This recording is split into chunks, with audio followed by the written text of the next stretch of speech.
Hey y'all, I am on my way to pick up my kids, so I'm gonna try my hardest to make this short. And I got an appointment that I gotta take them to that I gotta rush to get to. So, but anyway, I just wanted to touch on mental management to supervisors, people that oversee other employees. There are so many different reasons why keeping your mental health in check is important. But being that I work in the industry that I work in and I see so many different things, my job is to support everyone in my workplace. And I see so many instances, and I have been a victim of, someone in a position of management overseeing employees, including myself, who we aren't professionals. It's not our job to diagnose different people. But if you particularly suffer from different disorders and different mental health disorders, it's a lot easier to pinpoint the possibility in others. And I see things and I say to myself, there's some struggle here. There is some lacking, there's some missing components. That's what I like to say. There's missing components.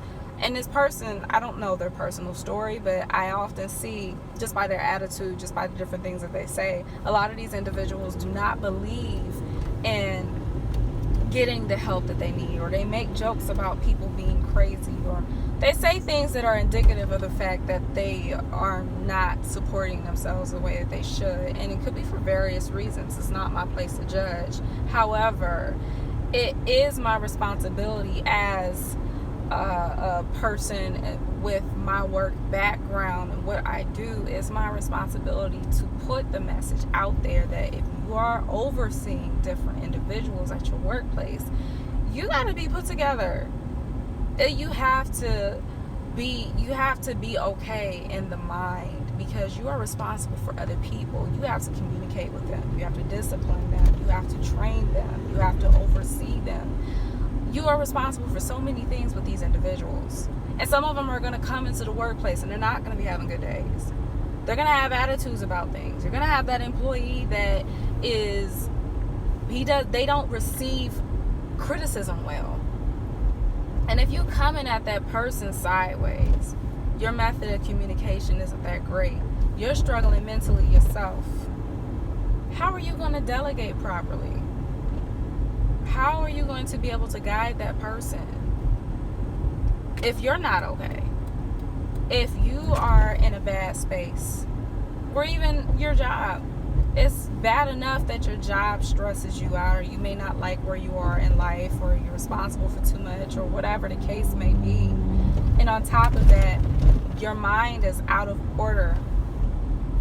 And then you have to deal with all of these people who are confused, angry, upset. They got different things going on. They're coming to work with different things on their shoulders. And you have to be the person that is able to maintain a healthy environment, to be objective, to be fair. And I see so many members in management that are not capable of doing that. And I think it is a disservice to their employees, because let's face it, many workplaces are not very sympathetic of things that you have going on at home, personal issues. It's up to you in the eyes of the company to make sure that you are taking care of yourself, that you are keeping the things that may interfere with your work in check, and that includes mental. And while on the administrative side of things, companies could do a lot more to support their employees that suffer from different mental health disorders, and they can use some education, it's also up to you to make sure that you are using the resources that you have. It's just like a company offering substance abuse programs for their employees and many other resources. They can't force your hand. They can't make you take advantage of those things. It's up to you to use them. Just like it's up to you to make sure that your mind is in order. That's just something that I wanted to put out there, just from the different things that I have been seeing at work, different stories that I have heard, people that I have seen let go when, had things been done differently, they may have been able to save their jobs. They may have been able to get the support that they need it. Because sometimes they just need someone to tap them on the shoulder and ask, hey, are you okay? You know what's going on? Everyone in the workplace needs or wants somebody that they can trust, or somebody that they at least see cares about them, instead of just caring about what that person can do. A lot of employers see their employees as just numbers, as just a worker, what that person was hired to do, neglecting to see the fact that before you hired that person, and even after hiring that person, that is exactly what they are, a person. They have lives, they have spouses, they have girlfriends and boyfriends, they have children, they have mothers and fathers, aunts and uncles, sisters and brothers, cousins, everything, friends. They have baggage, ability to be a counselor. There's nothing wrong with showing a little bit of compassion. There's nothing wrong with smiling at a person. There's nothing wrong with pulling them to the side if you see if they're struggling, asking, hey, are you okay?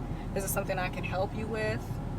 We have lost a human touch in the workplace, and that contributes to turnover, because a lot of people do not want to work in an environment where they don't feel valued and they don't feel respected.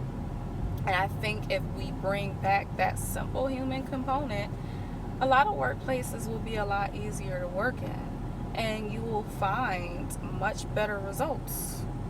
Just my cheap 2 cents.